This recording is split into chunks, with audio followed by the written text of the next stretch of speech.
Um, Okay, there we here you go. go. Wrong spot. All right. All right, thank you. Okay, so let's then move in. So thank you so much, Christina, again. Let's move into our featured readers. So our first featured reader is Ceasar Avelar. And I have a small bio that I can read for Caesar, and then I will hand it over to him to do his pieces. Um, so Caesar Avelar is a Central American poet dedicating to the working class. He hosts Obsidian Tongues open mic at Cafe Con Libros Press in Pomona, California, and is proud to be in a community of hardworking folks whose stories are power. I love that. And Caesar, is it true that Obsidian Tongues is the second Saturday of every month? Yeah, second Saturday of every month, every art walk, we're right there. So we started Awesome. actually like live and we're ready to go like in person. So welcome all this beautiful community, back into Yeah. back into the space. So yeah. Awesome. Cool. So I hand it to you. Oh, okay, perfect. Can y'all hear me? Can you guys hear me okay? Hello? Hold on. We can hear you. Oh, okay, cool. Thanks. All right. So first, I just want to say thank you to Innate Divinity Books. It's a beautiful mission. It's actually a movement that I'm seeing from you guys. You know what I mean? And not to be like, oh, it's all about the author, but hey, the author is an artist. And thank you for giving power to the unheard voices. That's super important. Just wanted to start off with that. And to start off by saying I can't, this is beautiful to see John publish. I've got to hear John like in person. He used to be, and still is a very powerful person in the community of Obsidian Tongues. But just the first time I ever heard him, uh, you know, heard his work was amazing. And mental health and family, that's something that like in my culture we keep hidden. So I want to say thank you for being a tool to help us scrape through all that, through all that hiddenness. So with that being said, I'd like to start. This piece is called Palletizing by Hand. Here I come, the super slave, the fast palletizer, the idiot whose anger and frustration is the speed a robot can never match. When the robot breaks down, we stack pallets by hand. The harder I work, the harder veins kick open my forehead, the harder dust strangles my chest, the harder sweat drips into the eyes. There's an offering taking place. My labor to the sky, my hands and feet dance in ceremony of exchange, where this anger, this rage, this industrial slave drum, this shaking of dust, this exchange of cries of floors and boots screaming for the futures of my children. I can see my children standing in the aura of colorful blurs on the ceiling, in the safe zone of swirling sounds, in the energy of labor, spinning words into better days. I'm working so hard. I'm having visions. My 8-year-old boy holds his brother. They look straight at me, then wave goodbye. Our strength is in our labor. Our passion is in our hands. Our family, our children, they want them. They want them inside of us. What comes to us when our bodies are exploited the most? Everyone around me is dreaming, working in the zone, gazing into themselves, the ceiling, the walls, the floors, the cameras, lost while palletizing. I feel connected. I feel my children. I feel the factory waiting to take them. It needs them. The poet, the worker, the talented no one, the donkey, the child of conquest, the eternal bloodline, the eternal workforce to stack pallets for much cheaper than their parents. Thank you.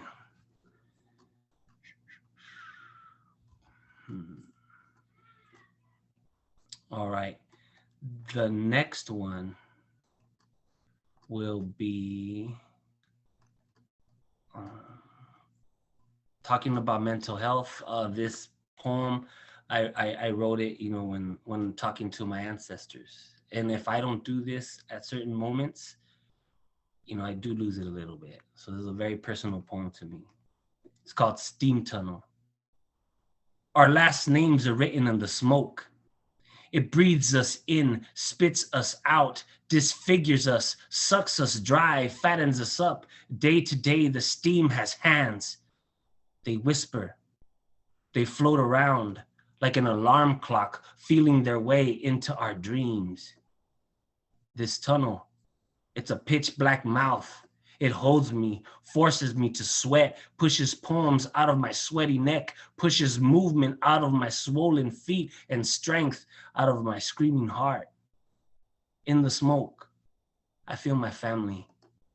It's me, my brother says from the other side.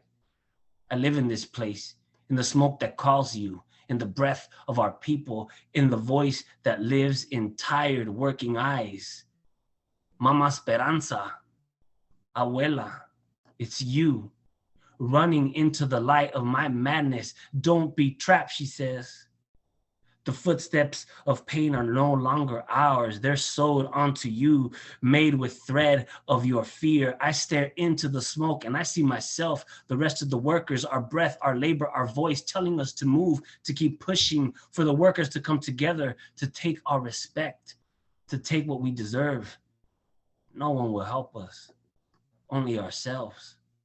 To listen to the voices, to the ancestors, to see our story, to feel our connection, listen to the steam tunnel, feel our fear of coming together, melt away, drift away, and be swallowed by the smoke.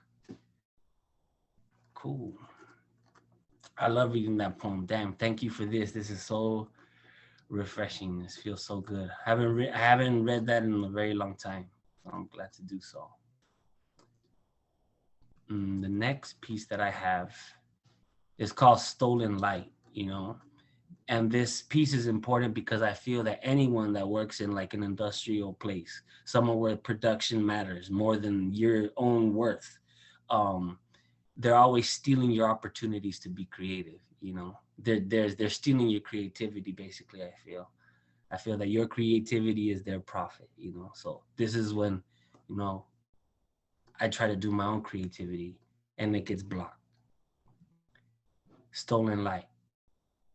Today I had a poem pushing inside me, breathing light leaking through a small window from a working trailer, in a place where beauty is nothing but a waste of time. My heart needs to sing. My tongue needs light. This factory needs to crumble and my poem needs time. Before I could finish, it was stolen, taken from the deepest part of my heart and straight into a rich man's dream. I need this poem to finish the day, to protect me from greed's enslaving voice, from the loops of broken machine, reminding me that I'm just some replaceable spick, a worker that comes from a family of immigrants, a bloodline that knows how to work hard and then die. Never allowed to look outside into our mother's eyes that glide through the smoke of rusty metal pipes. A poem is opening in me, showing me stars talk in dreams born in a worker's gut.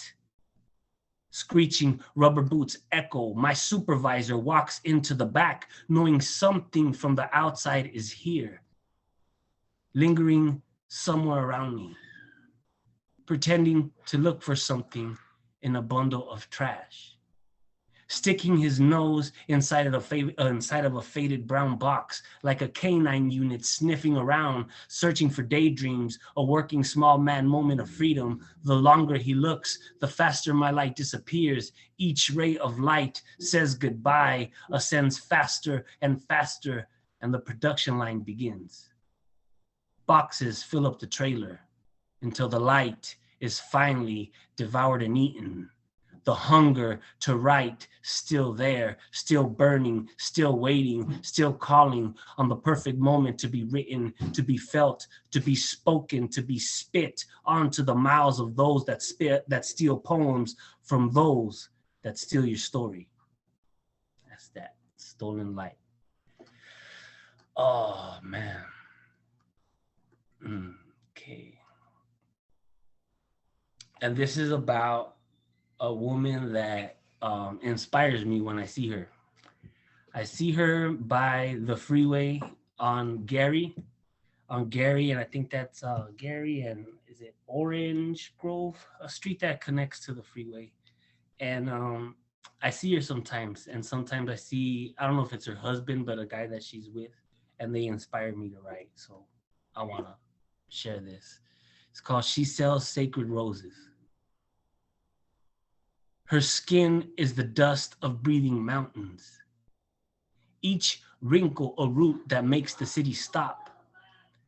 A face that pinches the eyes.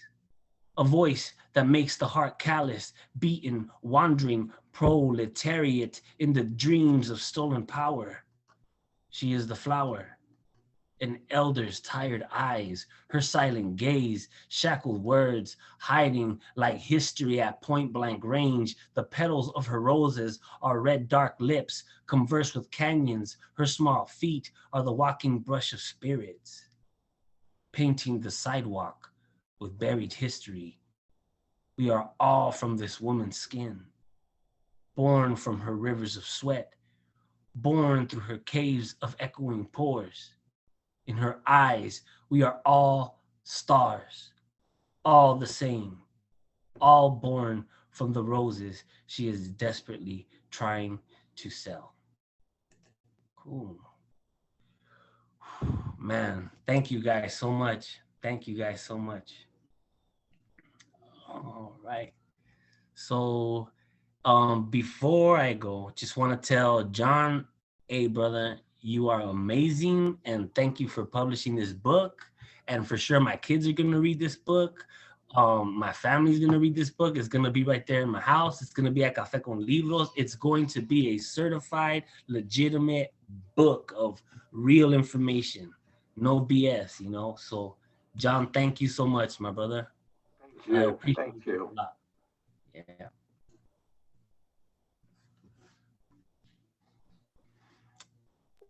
So awesome. Thank you so much, Ceasar. I appreciate it. I really, if I could talk to you for just a moment, so this is actually my first time hearing you read, and I love the way that you introduced like many of the concepts that are so present in Shannon's work, of like, you know, like just this feeling of like sitting with our ghosts and staring into them and finding meaning as we're doing that hard work of like being present with the things that haunt us. I saw that multiple times, like the image of like your children looking at you as they disappear into factories, as they're being like consumed by like labor. It's so amazing, you know, and like this sense of reclamation, but also like this like simultaneous like sense of like, you know, the meaning of our labor is so like it's smoke, you know, it disappears so quickly, and focusing on things that matter. So thank you for introducing those and thank topics you so much. to Thank us. you. Thank you. Awesome. Okay. Cool. So that was Ceasar Avelar. Amazing. Cool. So I'm going to bring up our next featured reader. So our next person is James Coates, and James is somebody that I have watched, you know, really grow in the poetry community over the years. We, you know, have did open mics together for a while, you know, like I always like return to like we were in like sweaty basements together with like the people that I like, you know, came up with as like poets. But yeah, it's really amazing to see this person and see, like, at this point I believe James has like multiple books going on, correct, James? Is that true?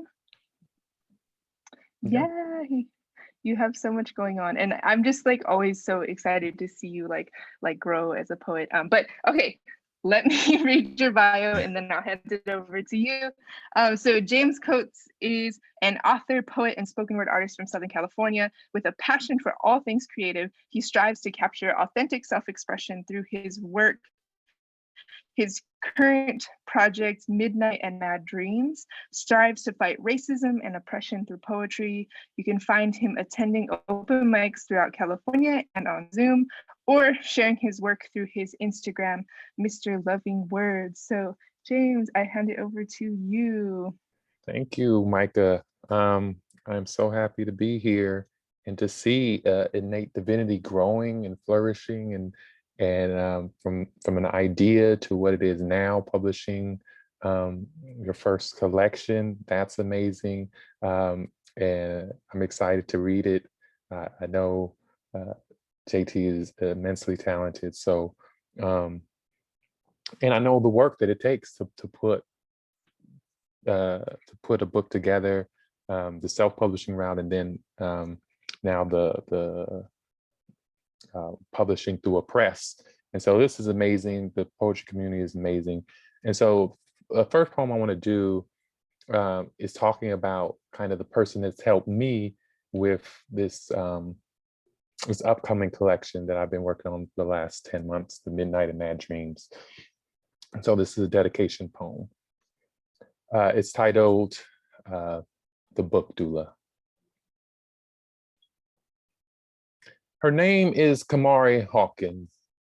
She's helped me and almost a dozen others carry this labor of love full term.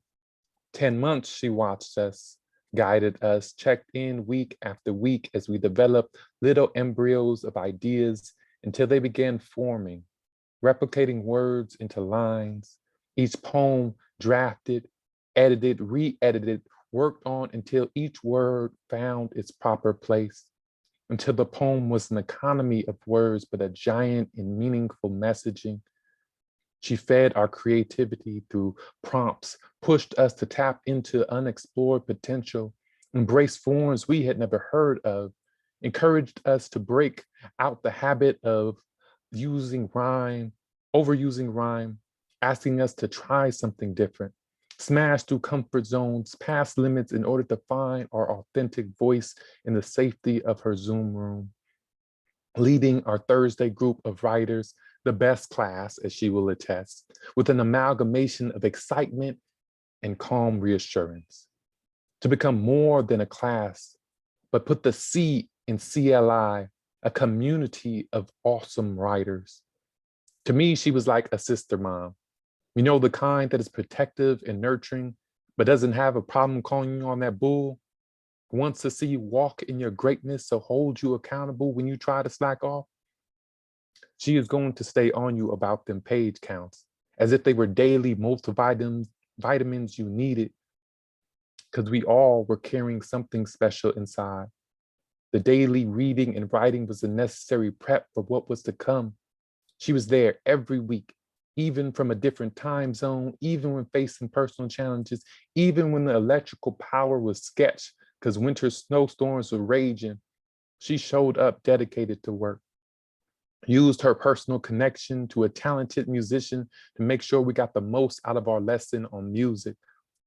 I wonder what my life would be like if I never heard oh sweet, oh wheatgrass. Broke down marketing our books in the special session. She could do it all. Smart as Dr. House, but sweet as Minnie Mouse. Listened to us pour out our heart, all the doubts and fears and inadequacies as writers, guiding us along a path to success. Reminded us of first choice, worst choice, that we need to dig out the gold from the core of our story. She would say her famous words, "You got this." And we did. We put in the work and trusted the process. Her feedback was helpful, never hurtful, always sharing how to improve the poem for our audience, and took the time to celebrate when we showed up with that fire piece like, bim, bim, bim, that's it. Helped us craft our selection. The pages grew into chapters until we were ready to birth this book baby of ours. She was there through the intense labor of book production, 6 weeks long. For some of us, it was painful and frustrating, not knowing if we could do it. But in the end, our bundle of joy had arrived. We got to hold our treasure. She cheered us on as we delivered our best performance, auditioning for publishers.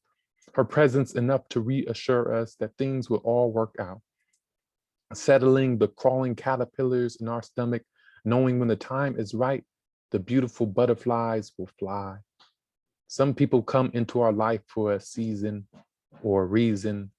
I believe Kamari's reason was to bring light into our lives by being a river of joy and spirit of kindness, we needed during civil unrest and a booming pandemic. Bezos could not afford the value we received from her instruction and support. And I can't thank her enough for all that she has done. That's the first poem. Thank you, thank you. And so I have my hands on my only copy of what will be my future book release when it when we hook up with a publisher for it. So I'm excited about that. This next piece is about poetry in the book poetry community itself. And so I met during the pandemic a group of amazing poetry community from Poetry Apocalypse who had become like a family. And so this poem is titled One Family. There is a man from the motherland who comes to read poems each week. He tells of the story of his country and the crimes of SARS he would speak, of the government's dirty hands in killing peaceful citizens just like him. He writes of the conditions and talks about a time when these abuses will end. Late one night, they bust down his door, arrest him and drag him off to jail. They torture and beat him to the floor, then leave him to rot away in a cell. Charges of inciting riots in town and planning attack on the police. His faith was being put to the test, but after 10 days obtained release. The trials weren't done when he got home, found his apartment chained with lock. Landlord says he brings too much trouble and his preaching message should stop. Is the truth not worth fighting for against all powers that would harm the free? In the states, we connect with Igbo man through poems and our shared humanity. We look beyond race, ethnicity, or tribe, saw our dear brother needed assistance. So we came together to secure the help. The simple act of caring made a difference. Now he has a safe roof overhead while writing a book for the world to read. His courage inspires others to lift their voice, and I trust his efforts will succeed. So that's the end of that poem. So I'm really excited. The community is putting together a chapbook for him that I can't wait to read. And it's just the power of poets to come together. I don't know any other community that is so helpful and motivated to see others succeed in being inclusive. And so I love it. So I'm gonna read another poem. This one is about bodies. It's titled Movement to Stand In. Bodies built bold and brazen, temples to connect us to God within. Start righting the wrongs, love. Worship in this radiance. Within temples to connect us to God, worthy of bellowing praise. Worship in this radical. In being found treasure, worthy of bellowing praise. Let confidence flow naturally. Treasure found in being born like dawn's light, serenity. Natural confidence flows, lost in time moments. Serenity, born like dawn's light. Revolutions embrace the movement. In moments lost, start righting wrongs. Embrace the movement. Bold and brazen bodies built revolutions. So I think about the power that Innate Divinity is going to have to publish the voices from the community, these voices that have for a long time been held back from being shared with the world because of the gatekeepers. And so that is powerful. This next one is titled Planting. What does hope look like in a doomed tree? Nothing if not a seedling, a piece of potential to grow. Naked, green, and unshored, drenched in stormy rains, cast amongst unfertile mulch. Nevertheless, roots dig deep. Some would see you perish, and yet you are right here, reaching beyond the shadow for your place in the light. A miracle made witness as each new dawn is a prayer answered. So let me see. Oh, it looks like I got time for one more. Let's do this one. This one is also a pantun. Reflections. To know the joy as a child free to unravel. Do you remember when you lost yourself? Memories fade the further you travel, searching for meaning always somewhere else. Do you remember how you lost yourself? Lackluster glimpses, truth made in stealth, searching for meaning always somewhere else. To find a thing forgotten, a precious wealth. Lackluster glimpses, truth made in stealth, endless days to advance and grow a little, to become a thing found, a precious wealth. Sinking skies pull apart the middle, endless days to advance and grow a little. Those who dissolve call forest waves their home. Sinking skies pull apart the middle. Silence beckons, leave deep space alone. Those who dissolve call forest waves their home. Memories fade the further you travel. Silence beckons, leave space alone. As a child free to unravel the joys unknown. Thank you for listening, everyone. So happy to be here. Awesome. Thank you so much, James. It's always lovely to hear your work and hear, what you've been working with. I love that you're working with form right now. Like, that's so cool. And I love how you brought up so many topics that like align with what we believe in innate divinity, and things that I also see in Shannon's work as well. Just like thinking about, like community and like speaking to our communities and letting our own voices be the thing that represents our communities. Like definitely. And I love that tribute poem to Kamari. Like I know she's in the room as well, so that was cool to be able to hear that. But awesome, thank you so much. I loved hearing you always. Cool. So yes, that was James Coates. Kamari says she's still blown away. Yeah, that's totally awesome. I like I said, like I've seen James reading for many years, so it's cool seeing like poets like like develop and like grow over the years, and seeing how like an artist's work changes as you know they continue to do that work. So yeah, thank you. Okay, so that brings us to our last featured reader, which is River. So let me pull up the pin. Cool. Okay, so River is also someone who I sweated in basements with for many years, and we, have shared stages together for a long time, and is also someone who I've seen grow as a poet, and their work has like changed and shifted so much over the years. River, they, them, any pronouns, is a neurodivergent, queer, and non-binary poet and spoken word artist, formerly known as Rayleigh Poetry, from the Inland Empire of Southern California, and founder of the Verbal Coliseum at UC Riverside. They are inspired by the revolutionary exploration of the self in the natural world, as well as the perseverance of the human spirit, especially when it bursts to life in art and community. I love reading poet bios so much. And on Instagram, they are River Lay Flows. So thank you so much for being here with us. I will pass it over to you. Hey, thank you for having me. Is my audio coming through okay? Yes, cool. I know I was having trouble with it earlier, so I'm glad I got that fixed, because that's always so embarrassing.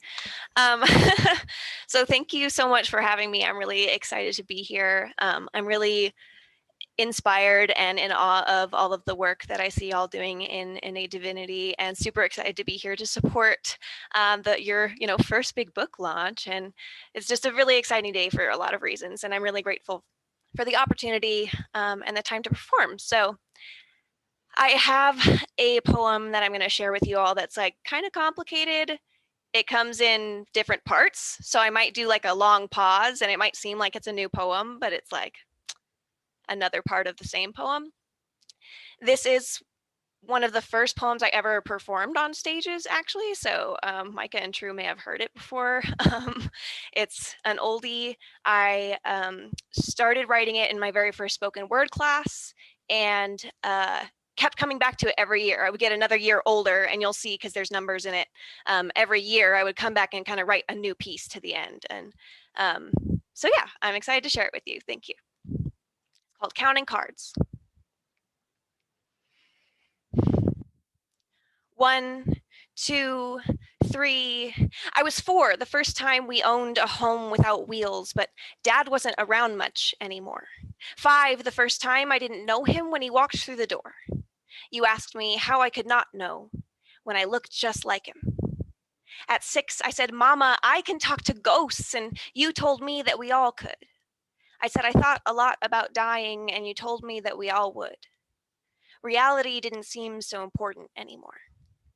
At 7, you and Dad taught me to play cards, joked it was the only thing that ran in both sides of the family, the only thing you two had in common. I was 8 when I learned that that wasn't enough. You looked your children in the eyes, said it wasn't because of us. I was 9, Daddy's little girl, little red jersey, just desperately trying not to lose him again. At 10, you told me not to make your mistakes, never to believe his lies, but when I looked in the mirror, I saw his blue eyes. The summer of 11, I flew to play cards by the coast of another ocean, and when I returned with 38 stitches in my face, you were the one who cried and promised me you'd do anything to make me pretty again. I joined theater like you, but I was always the villain. At 12, I started slicing my skin with cold steel, started skipping meals. Yeah, that's a little young to want to die, but depression doesn't really care. I was 13 the first time I tried to run away. You laughed, told me I'd be home by the end of the day, but I didn't really know where home was anymore. I was 14 years old, begging for help. You took the blades from my outstretched hand, set them on the nightstand, and said the demons were in my closet, not my head, to clean my room. At 15, I followed your footsteps instead of your advice, met a man much older than me who promised I wasn't as fucked up as I could be, and like an apple, I found myself bruised to the core, falling for a guy who reminded me of my roots. I am 16 when I let him touch me, remembering what you used to say, that in relationships you have to compromise if you want them to stay. I cried through lonely nights, but at 17, I graduated college in my sights, and there, at 18, I fell from one man to another. Like you, after my father, they told us, we may be works of art, but they were the artists, and we believed them. I was 19 when he left me, and I returned to burning sage, the smoke still the only thing that made me feel safe, and instead of trying to keep the demons at bay, dealt them a dead man's hand and taught them to play. At 20, I replaced self-hate with self-love and self-harm with tattoos, did my absolute best to try and hide them from you because there were different scars on my skin than the ones you grew used to. Still trying not to drown in your hereditary addiction, damning myself to survive like it's not a contradiction. I couldn't seem to hold on to my very best friends. Just like yours, the relationships came to bitter ends, and we moved on to collecting broken people we found in dark places, like we somehow know how to fix them just because we see ourselves reflected in their pieces. I made it somehow to turn 21, tried to keep my head up, face to the sun, tried to focus on the future, but didn't like what I could see. Somebody's got to make it better, and why shouldn't it be me? So I spoke up, fought too much trying to make a change in this world, but you kept telling me to quiet down, that I didn't understand. But Mom, take a look around. Your fingerprints still litter my life, and I blamed you for the bruises when the truth is you were just trying to hold on to me. Or maybe yourself. You see, the only difference between us is I'm willing to look back and forgive us, because I am not the martyr, the prophet, the clean, any of the many things you deem yourself to be. I am just a poet, an artist, trying my hardest not to let my demons win this game of cards, and my scars have finally started to fade. Maybe I'll even stop staring at them one day. By some miracle, I managed to turn 22, and I am still growing, but not into you. I thank you for all you've taught me, but I'm still unlearning the poison in it, trying my best to survive, but not the way you did it. I may have graduated, but there's still so much left to learn, and it isn't always easy. Sometimes I still crash and burn, but I always get back up. Try to treat myself with love. And that is something I hope that you can learn from me. Let this knowledge and love seep inward, soak through our family tree. I'm never complacent where I am, though I've come so far from my roots. I know I can keep going if I only choose to turn these traumas into soil and water from which to grow. So I can sprout above the surface, bloom even through the snow, learn to soak up the sun as I get up off the floor. Outstretched and open to all this world has in store, knowing that I can do this, knowing that I must, that these demons can't win if I choose to call their bluff, that these cards still belong to me. And so does victory. It took me so long to find the words to say goodbye to 23, to sum up all I've learned in a way I hope you can see. A month of living with adult siblings, and the words might finally be ready. You dropped us into the ground like seeds, buried us in grief. Yours and mine and theirs and everyone around us is in between. They say grow through what you go through, but still we seemed like weeds. Didn't fit the garden aesthetic and practicality. Wanted beautiful blooms without the work of watering. Gifted seeds in space from others, pressure to start before you're ready. You just wanted a beautiful garden, but hadn't learned to use your tools, making your mistakes in stone until you felt yourself a fool, because what is there to do? Betrayed and left by those who love you, when the earthquake of such heartbreak eliminates all you plan to do.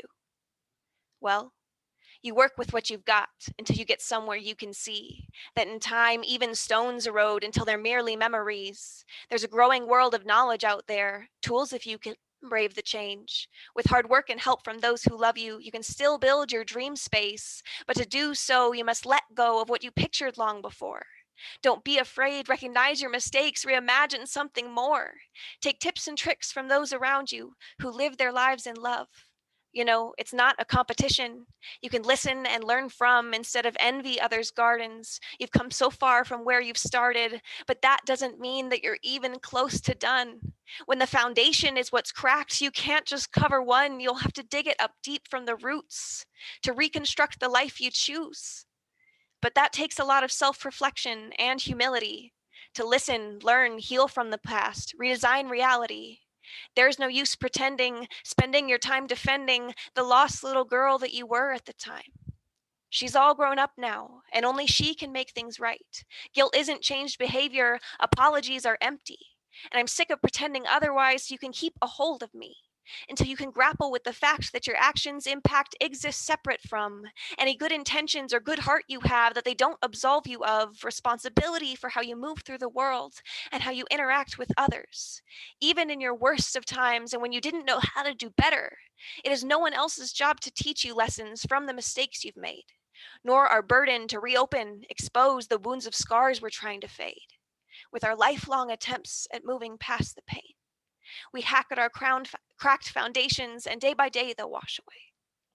And standing in the wreckage, we transform our garden plans, learn from those around us as we try to understand that together we can build anew a life on honored ground, a life of which all of us can honestly be proud. And though I know I went away to learn and I spent a long time mad at you, I really hope you'll take a break from your defenses and let this tough truth through. Know it is from someone who loves you, has so much in common with you, admitted it, learned from it, and wants to whisper tricks back to you, who only expects the best because they know what you could be capable of. If you swallowed your pride, put in the work and time to build a garden you could love. Because what is being alive, really, if not having the capacity to heal? Instead of clinging to the dead, the idea of what's left, let's build something real. I found out the hard way, life is so much more than a game of cards. Sometimes you have to stop playing to find out who you really are. Thank you. That's the only one I have. It's plenty long, so thanks for listening. I really appreciate your time. Wow, I love that. I love that, yes. I am so here for like the long piece. That's amazing. I mean, you brought up so many different topics and themes as we were going throughout that piece with you. I love how you introduced the concept of family as well to this reading, and you know, other features that we're also talking about that, but I feel like you focused really hard on like healing family, right? And the one of the last lines of that poem was, what is being alive if not the opportunities to heal instead of clinging to the dead? Such a perfect opening for JT Shannon's reading coming up next. So thank you so much for sharing your work. Always lovely to hear you read. Awesome. Okay, so that brings us through like our first half of this reading. So those were our 3 featured readers. Does everybody want to take a moment and unmute, and we can like clap and cheer for Christina Brown, Ceasar, James, and River. You. Yay!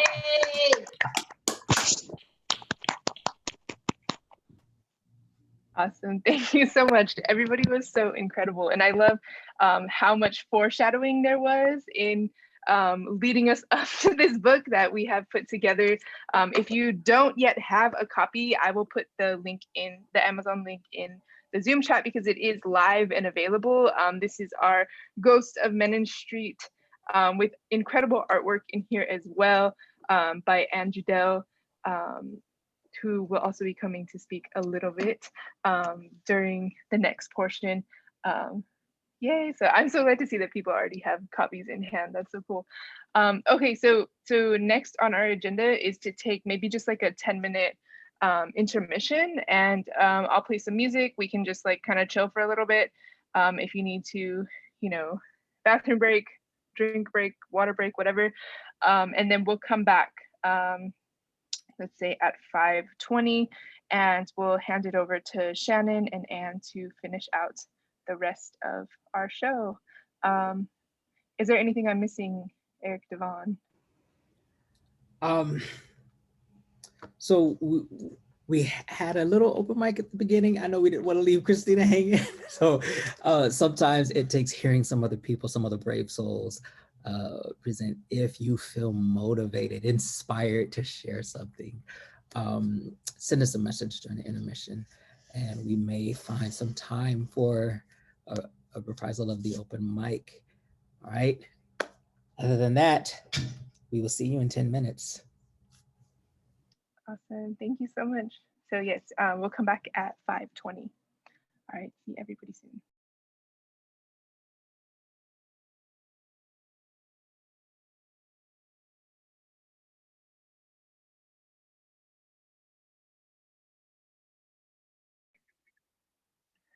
Okay, cool. Yeah, thank you so much for sticking with us and coming back post intermission.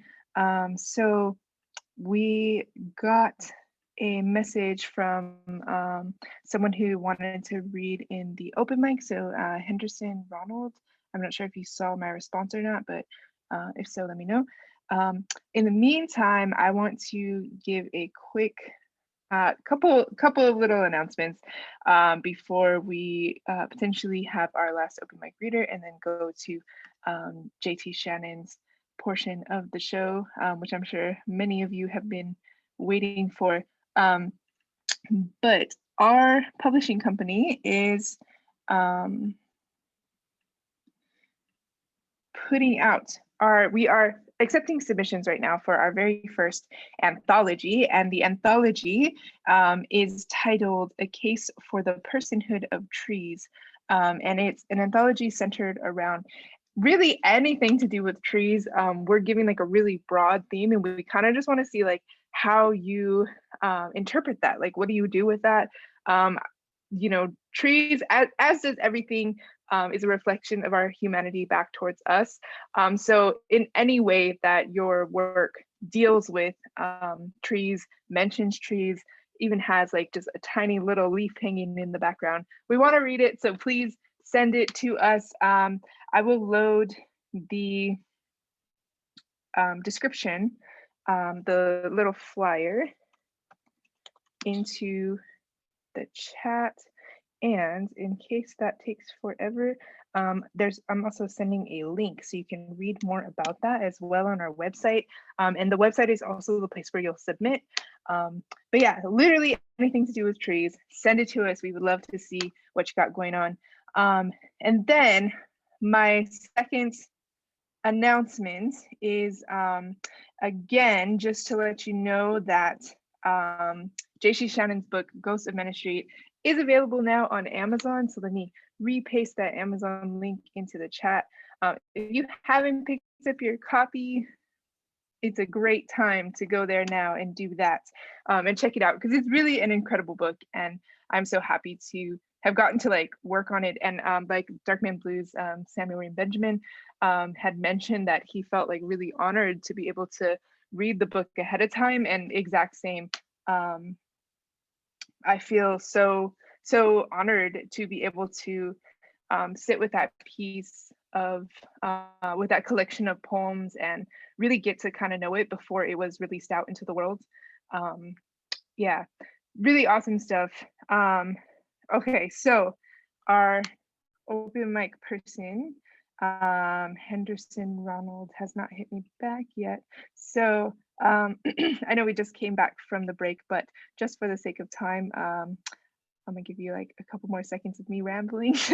Let me know what's going on, and then if not, then I will actually hand it over to Eric Devon, who's going to be introducing Shannon and JT Shannon and his wife AnnJudel, so they can talk about their work and read some of like the featured poems from this incredible book. Okay, Henderson Ronald, we are going once, going twice. All right, I'm going to hand it over to Eric Devon, and he will be your host for the rest of the show. Well, such is the nature of the open mic, right? Thank you, Micah. Can we give some love for Micah for the job that they've done up to this point? This is amazing. And Micah has carried a lot of the load for helping, for being part of putting this together. And I'm really grateful for their part of this. I met JT at Cafe Con Libros. I believe it was probably Obsidian Tongues, in fact. Yeah, so shout out to Ceasar being a part of that event.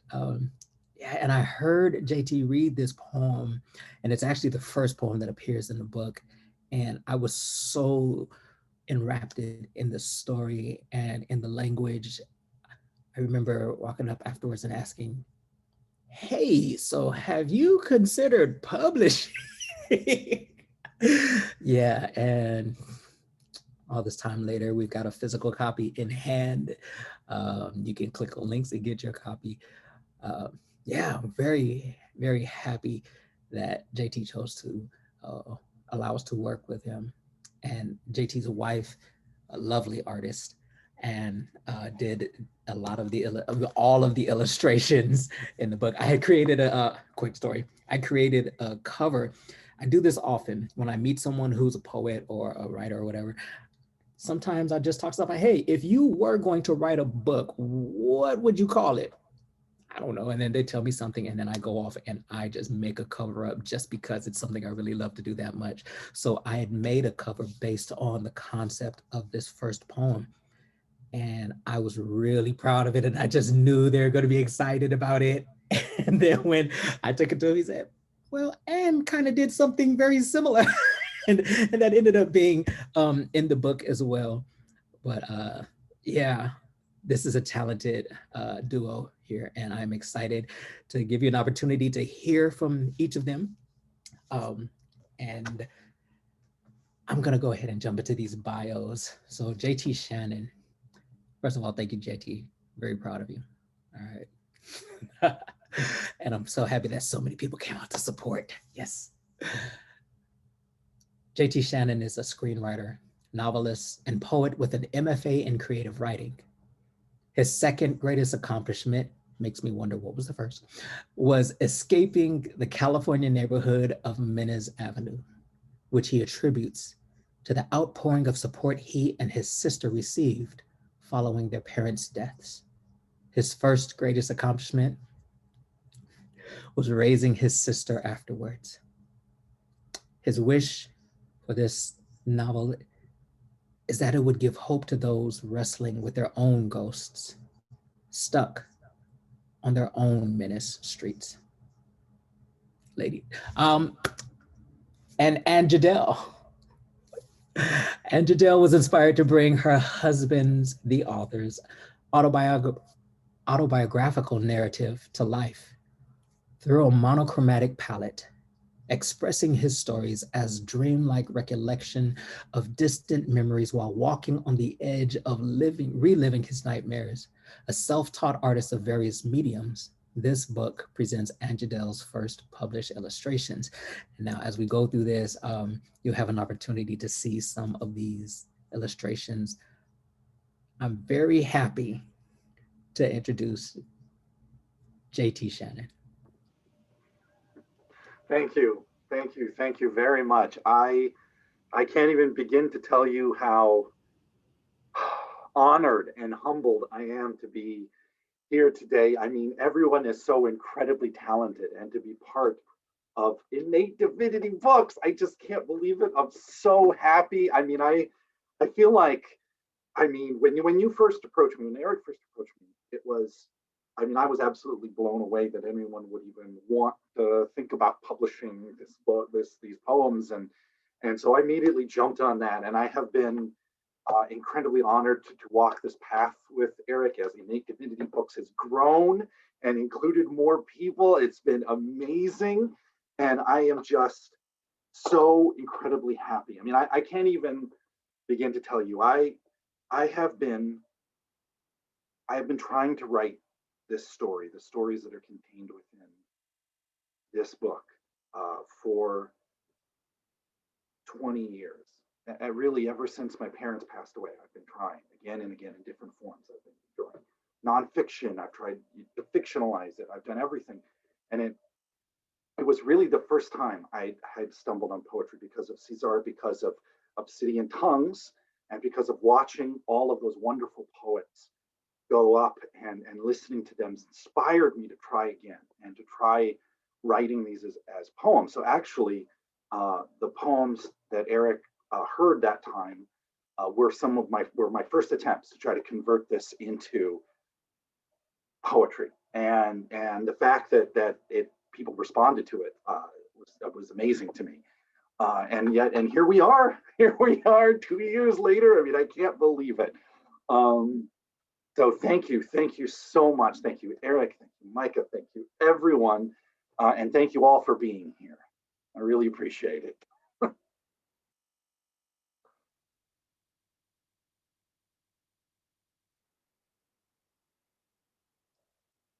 So JT, this is, we would love to hear some of your work. Absolutely. Sure. The floor is yours. You got it. All right. So the first poem I'm going to read today is called A Bullet Time Under the Razor Blade. I shouldn't exist. I am a being that shouldn't be. I am against the odds, a random fluctuation, a quantum misfire. One tiny leap the wrong way, and I'm gone like smoke in the breeze. Should I walk you through it? A train. I was sprinting towards oblivion, ready to leave my mark across the tracks. A crowd. No one knew what I was planning. Couldn't have stopped me had they known. Only at the very last, I stopped myself. Not for love of life or anyone in it, but fear of after. Or my first dull kitchen knife, wanting to weigh my problems, one little slice, and I'm free. Free of the pain, free of the fear, free to lie down to sleep, to never feel again. Only I stopped myself, not out of hope or belief that things would get better, but from a desire for my sister not to lose her brother the way she'd lost her father and mother, not to find me in a pool of my own blood, not like that. Or maybe back to birth, Caesarean cord around my neck, turning blue, eyes rolling up, chest caving in. Death's little gift, a thing to remember it by, that I carry with me still. Only a doctor saved me, pulled free so I could breathe and live.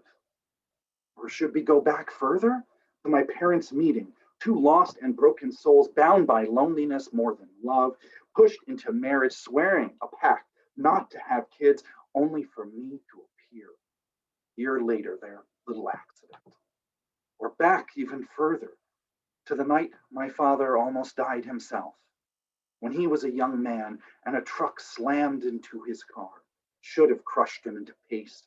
He wasn't wearing a seatbelt, so he flew and lived.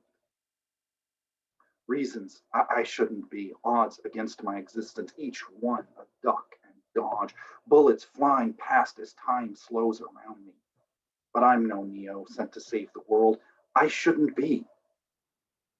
Yet here I am, against the odds, random fluctuation, quantum misfire, smoke in the breeze. Okay. I gotta say, that's my favorite poem. I love that poem. I'm sorry. Please continue. That's okay. Thank you so much. So the next one I'm going to read is the very first poem I read that Eric heard. It's called Headlights at 3 a.m. Dust scattered through piercing yellow light, motes suspended, hanging in time as the light reflected off your frightened eyes. How long had we searched for you? Through the evening turned to night, frantic hours solidifying our fear. We would never find you in the infinite desert, and you were caught in its black embrace. A raving, roving needle in dirt and cactus. Why had you run? No one would tell me. Not Dad, who gripped the wheel of our purple and white van, his knuckles ashen, face taut with worry as he drove the desert, me by his side. He would not say why you ran, why he was afraid, but later I would learn of the disease in your mind, gnawing holes in your memory like nibbling rats, casting you out of your own self. The prisoner with my mother's face. I felt my father's fear, as lost as you were then, as though divinity ordained. You were there, lit by the headlights of our van, crouched in the center of a gravel-covered road. When I looked at you, I knew my mother was gone. The night we found you was the night I lost you. Thank you.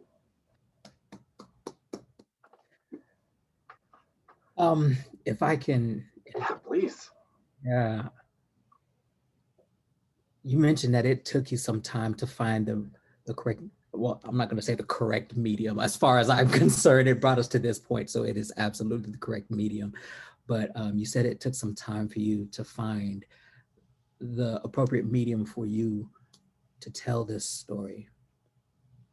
How did you settle on this poem? How did you land on writing this poem? I imagine you've told that story numerous times, lived it in your mind.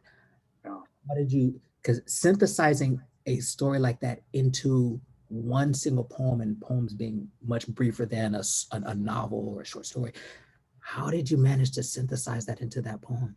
Well, it's so interesting because that's the part that I struggled with the most, trying to make it nonfiction, is because maybe it was the trauma of the event, or it happened. I was 4 years old at the time when my mom had her first episode and disappeared into the Las Vegas, into the Nevada desert.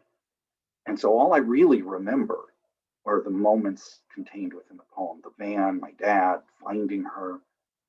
And when I tried to expand that into a full nonfiction, it wasn't working. And so that was one of the first things I tried to always, one of the first parts of this story that I always tried to tell, because it was the beginning of mom's, disease, and it was the start of this moment for our family where we just went from one track, and it just everything shifted. And so that was always going to be the beginning. But I couldn't make it work as a nonfiction piece because I couldn't remember enough details. I didn't want to invent things. I didn't want to get anything wrong. And so I was always trying to tell it in these little like snippets. Yeah. So when I tried to turn it into a poem, it was just natural. I already had that imagery, so it was right there. And actually, it makes a lot of sense. It would, as a poet, my first reaction is, how is this going to be a poem? You know, that particular story, I feel like poetry is absolutely the right medium because you don't need, as you said, you don't need all the details, but this poem does such a wonderful job. I see in the comments, people are saying goosebumps, the imagery is chilling. Using imagery to convey the emotion is far more effective than telling the story exactly as is. And you did a wonderful job with that poem. Yeah. That's what caught me the first time I heard it. All right, hear more poetry from you. All right. So I'm going to read the title poem, actually, called Ghosts of Menace Street. The street was narrow, the houses old. I wish I could say they'd seen better days. But these houses weren't designed for better days. It was a long street, dirt field on both sides, overgrown with tumbleweeds and dead trees. This was my Menace Street. Spelled Menace like French, rolls off the tongue but sounds like fear. Not danger or threat, but no place I would want to walk today. There, capping off the end of my street, a small strip of land, the constant hum of land and plains. And every street has its stories. Sitting out front playing with my toys when a fire-red Lamborghini came whipping around the corner, stolen, looking for escape, kicking up dirt on our unpaved road, pursued by cops. Too bad for him, it was a cul-de-sac. Falling asleep to the patter of gunshots so often, when I finally left, I couldn't sleep without the midnight waking the sound of sirens and strobing red and blue lights because the neighbor found her boyfriend stepping out and decided to run him down with her truck and chase him with an axe. Came home from school to more cops policing up and down, stepped off the school bus as an ambulance flew by. I asked a neighbor, what happened? Oh, some guy blew himself up.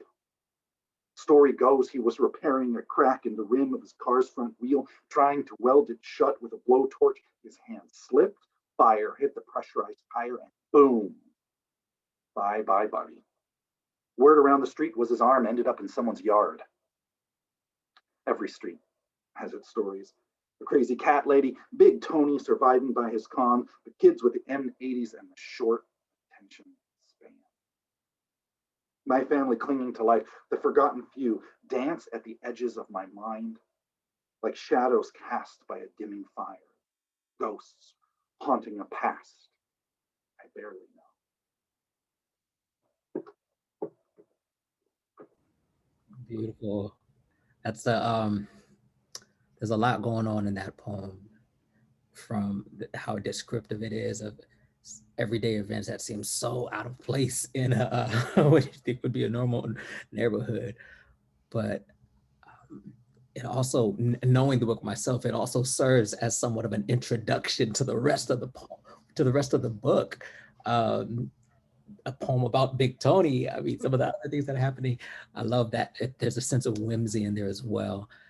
That's one of the things I really appreciate about this collection, is it spans so many different emotions.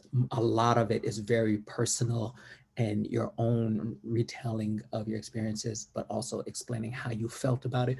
But it also just leaves room for some funny moments, and really appreciate that.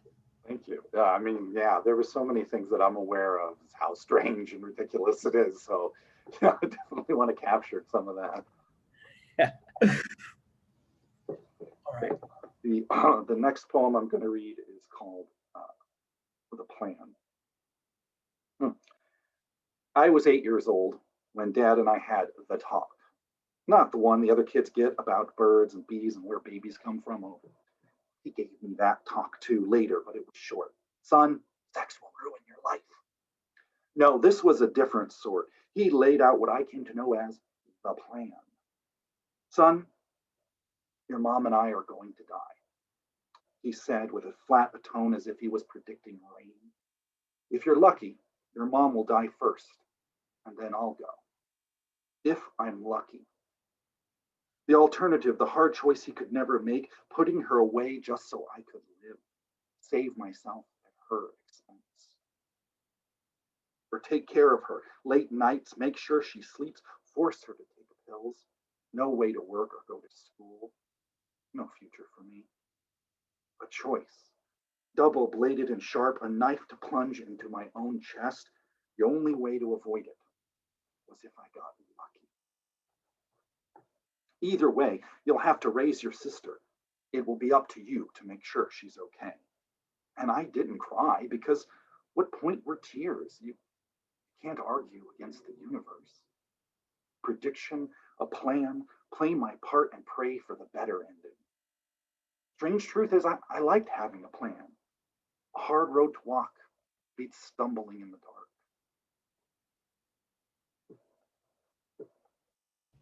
I am a very big fan of poems that have a solid landing. A hard road to walk beats. I've got it right here. Yeah, a hard road to walk beats Stumbling in the dark. It's a page, it's just on it. these. Yeah, that was another favorite line of mine. This poem, you have your father. I'm curious what age, you mentioned what age you were. I was 8. You're 8, I was yeah. 8 years old. And your father's having a very difficult talk with you. How aware were you at that age of the nature of your mother's decline? Very aware. I mean, by that point, we'd already seen multiple episodes and times where she, one time when Dad was trying to work, she woke us up in the middle of the morning and just wandered up and down the street, dragging us along. There were so many of these moments, and so by the time Dad gave me the talk, yeah, I was very aware that she was declining. I don't remember if we knew if I knew back then what it was called, that it was schizophrenia, but I just knew that there was something very wrong. And so when Dad talked to me about this, it almost wasn't a surprise in any way. It didn't seem weird to me. Yeah. I noticed your hands. I almost did mine. I almost went with the exact same color too. Oh yeah. Yeah, I just kind of like it. Absolutely, I love it. I'd like to take this opportunity, since we're having this conversation, talking about your mother's shift, her progression. I'd like to bring in AnnJudel, since Ann has a significant section in the book where she does a wonderful job of drawing this progression. So, Ann, I don't see Ann. Yes. Hi. Yeah. Hello. Can you hear me okay? I can. So I know you mentioned you'd like to share, and we'd love to see. Do you have the images? Would you like to share your screen? Yeah, sure. Also, can you tell us a little bit about the technical aspect? We don't want to get too into detail, but tell us about you even coming up with these images. Sure. I was going to say, it had to be something, something very evocative.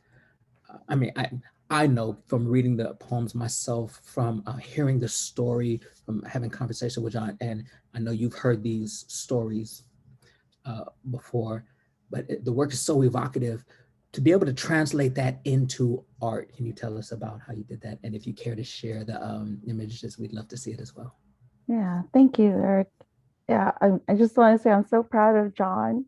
It's like, it's just, I'm so excited that he finally gets to do this and that his story and his sister's story, really, it's also a story about her and his family, that their family story gets told. It's been a labor of love for a long time for John. And I'm just blown away by who he is and by the things that he's been able to do.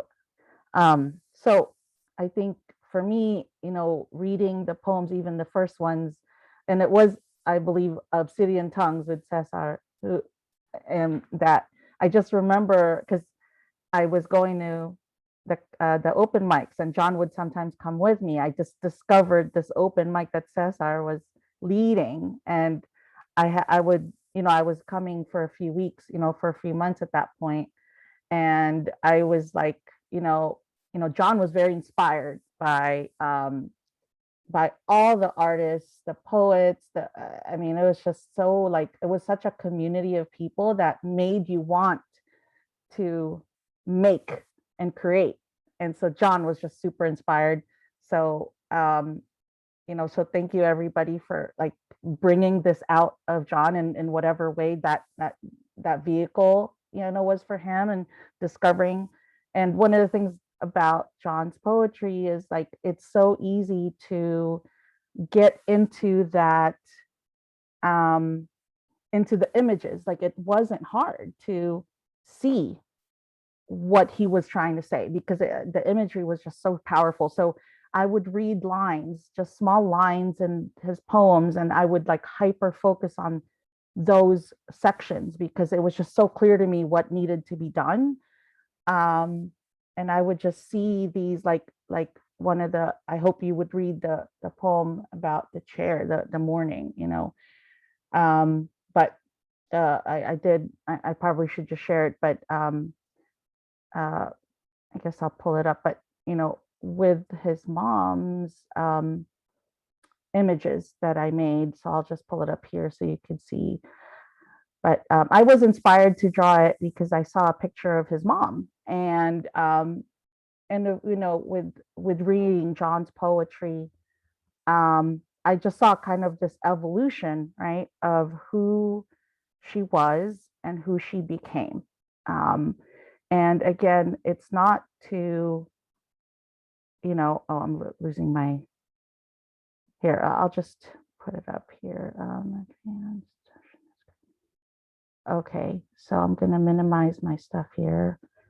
And then I'm going to, can you see the 3 images here? Yeah, we can see them. Okay. So really so this is, her, Beverly was her name. And wait, did I say that right? I did, right? Okay. John, I wasn't mispronouncing her name. No, right? no, Okay. that's correct. Yeah. Okay. I'm like, whew, sweating here. So she, was just, one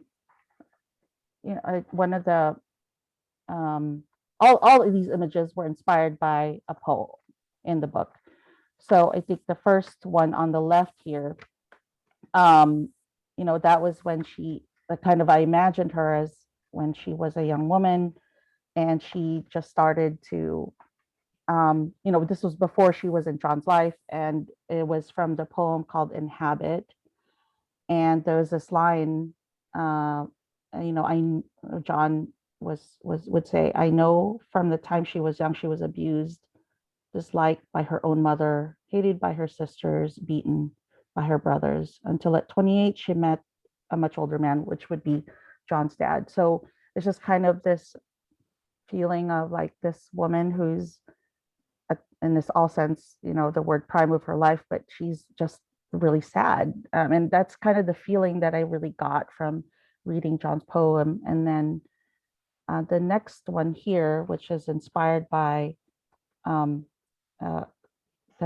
piece called A Small Price, and how she became, this is now in the John is now a young man, like a child, and he was just, I think part of this too. And please, John, if you would like to interject, what this meant to you, that she was just kind of slipping from who she was. And, in a sense, like what John would tell me is that like he didn't really know who she was anymore because she was like, in and out of the hospital, and it was just really difficult to get to know her as a person.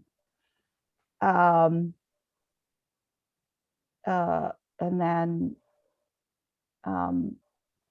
then this last one is called Disappear, and it was inspired by the poem Day Watch in the book. And there's a line here that, like in the book, John uses the word disappear because she just wasn't the person anymore, that her illness had, in a sense, taken over. So I wanted to kind of show this progression of like from being this person to just someone who's barely recognizable because her illness had taken over, Anyway, John, if you wanted to say anything. Yeah, just to add that you don't even know how haunting all of these images are for me. And to see this progression, Anne worked off a few pictures of my mother that I actually have with me right now. And from these, just 2 pictures, really. This is my mother and dad with me, and this is my mom and dad before they got married. Somehow, from those 2 pictures, he was able to extract exactly what mom looked like. That first picture is so much what mom would have looked like as a young woman. There's so many features that's mom. And then to see this progression and it just become more damaged, it was just stunning and very, very kind of amazing to see. And then there's another one in here, sweetheart, that you did, which was the headlights one, that it was for the poem I just read, and yeah, if you could share that. Oh my God, it just stuns me to see these images. So thank you very much for contributing your art to this book. Thank you. I'm so honored that we could collaborate on this. It was just, I think one of the things that really impressed me about John's work is that, like, I just saw the images right away in my head. It didn't need a lot of digging for any of these images because they would just come to me, like, and they were just so vivid to me. So anyway, thank you. That was, yeah, I'm just grateful I could do this with him. Thank you. And I know there were more images. I know that there was specifically one that does not appear in the book. If you'd like to share that one, I'd love to give you an opportunity to talk about it. For episodic, symptomatic, I believe, if you have that one available. Yeah, yes, so let me pull that up.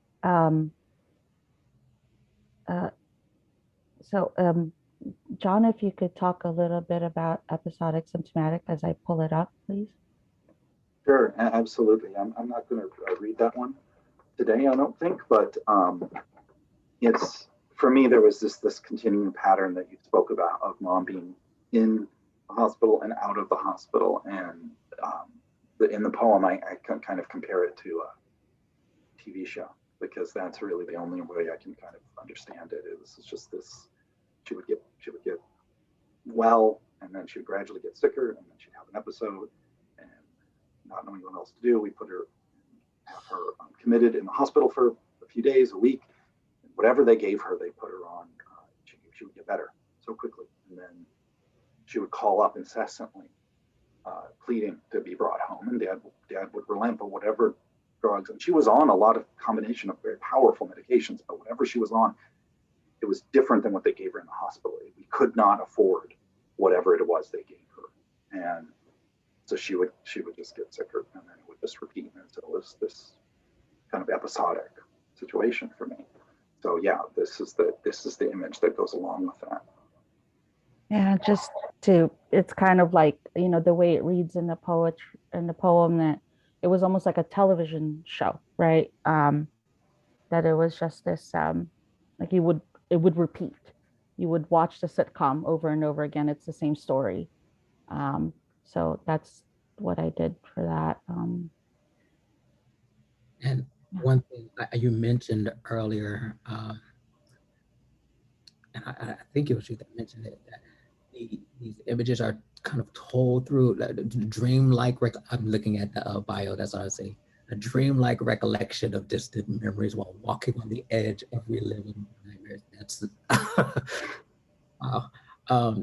And you absolutely see that in these images, the way you've got kind of the haziness in the background. It's beautiful work, and I think you two are the perfect collaboration to put a project like this together.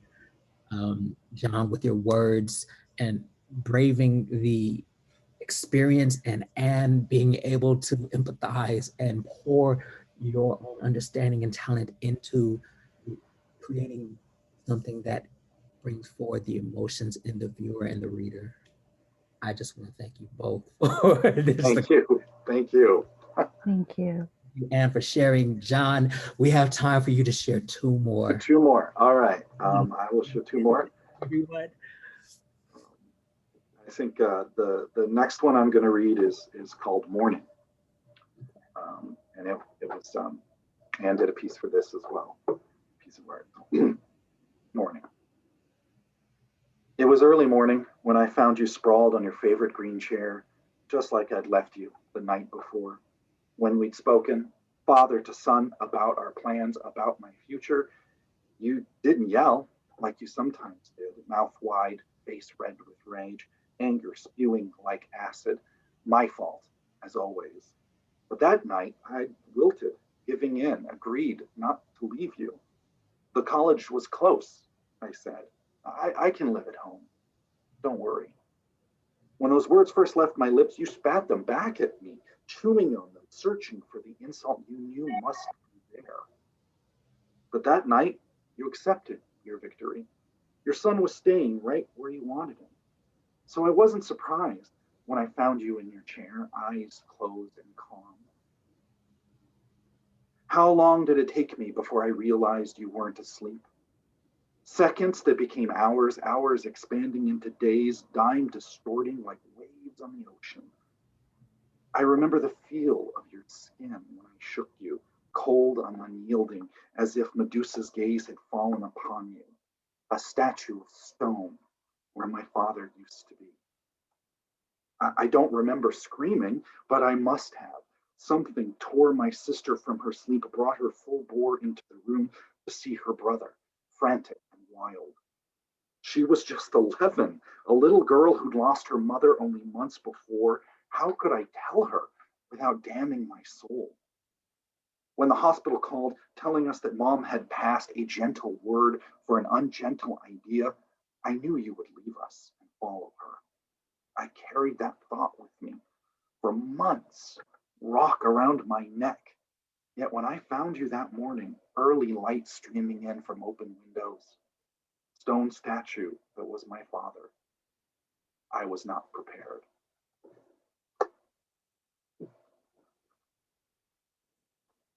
Thank you.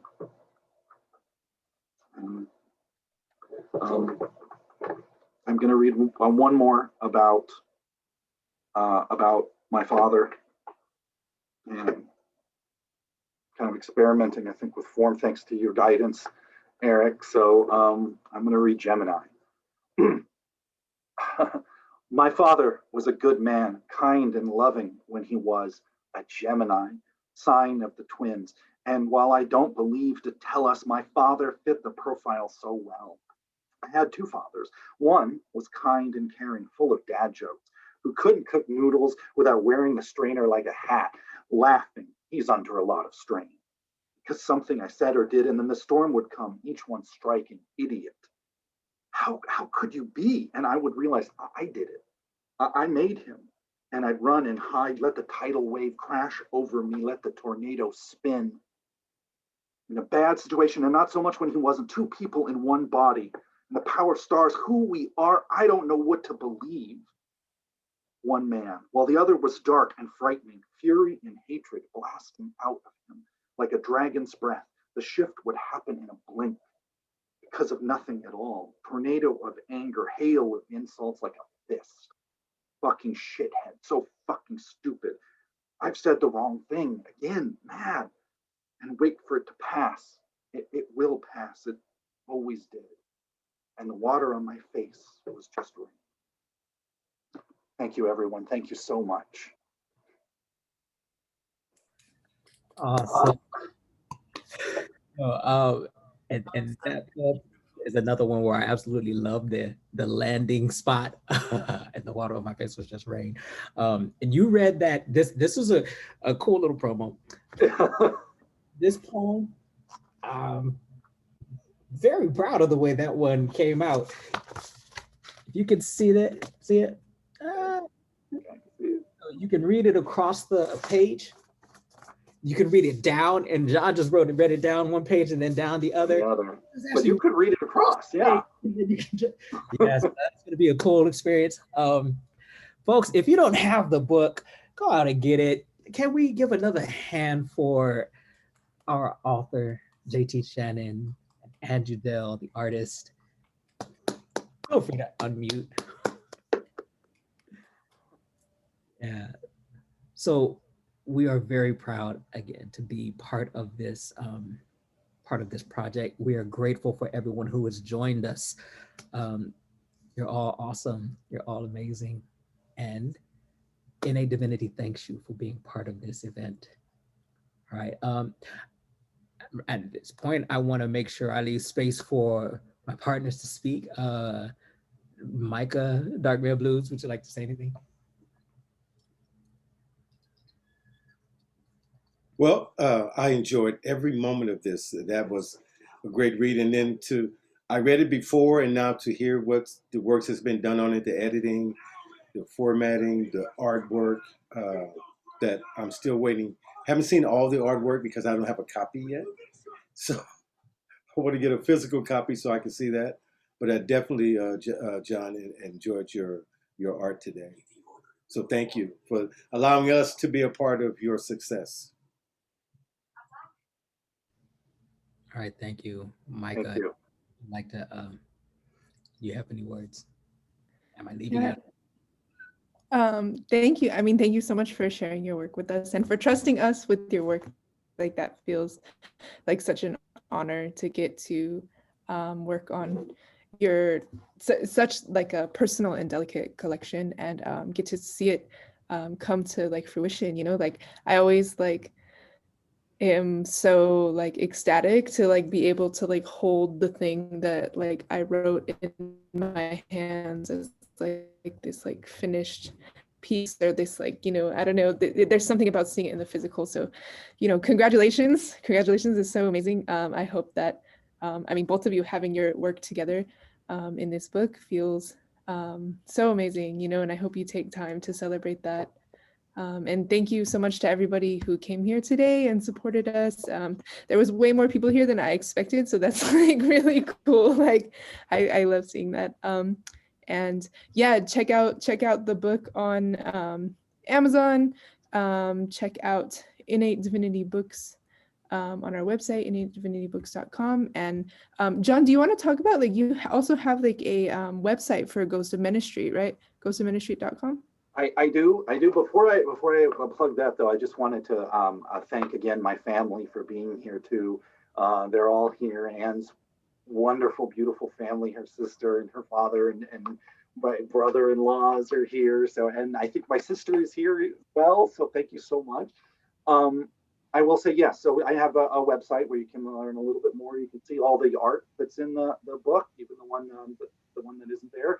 And it's ghostsofmenacestreet.com, all one word. And so, yes, please check it out. And I will soon have a link where you can purchase the book on there as well. So thank you so much. Thank you very, very much, everyone. Absolutely. And my partner said, we're very happy to be in collaboration with you. As James showed us earlier, the relationship between the author and the publisher is special, and we are grateful. Folks, that is all we have for you. It's been a wonderful event, and you have made it that. I do want to turn it over to close back to our original host, Micah Tasaka. Yeah, thank you so much. I just wanted to give like another shout out to our open mic folks, our Christina Brown, and although he did not get to read, Ronald as well was like willing to share his work with us as well. And also to our features, Ceasar, James, and River. Thank you so much to AnnJudel for sharing your artwork with us and allowing us the moment of getting to see what your process was like and what your art was like with working on this project. So yeah, just shout out to them. And thank you so much everyone for attending. We will have the recording available hopefully soon. So check our website, check ghostofmenacestreet.com, check out Amazon, pick up a copy of your book, submit to the Trees Anthology, and yeah, all right. Thank you so much, everybody. Bye. Thank you. Bye. Thank you. Bye. Congratulations, John. Thank you. Thank you. Thank you. Yay, John. Thank you so much. Thank you. Love you, baby. Love you too, sweetheart. Proud of you, John. Thank you. Thank you, Papa. Yay. Bye, Thank all. you, Micah. Oh, Thank you thank so much, you. Innate Bye, Divinity. thank Thank you, you. Thank you, Eric. Innate That was Divinity. Thank you. Thank you, everyone. fantastic. Thank you, Micah. Thank you, Eric. Thank you, Sam. Thank you, Thank you, everybody. Sam. Thank you, River. Thank you, Ceasar. Thank you. Thank you, James. Thank you, everyone. Thank you, Auntie. Bye. Bye. Bye. And great turnout. Very happy. Very happy. Thank you. Thank you, Eric. Thank you. Thank you, Micah, so much. I talk like I wrote the book. I'm all I just cheering for John. Oh my gosh, I'm just so like proud of him and proud of everybody. It would not be the same book it is without the wonderful art. Love. No, I'm so glad that that was an option. It adds to the book's character. Very proud of of the finished product. Yeah. Yeah, thank you.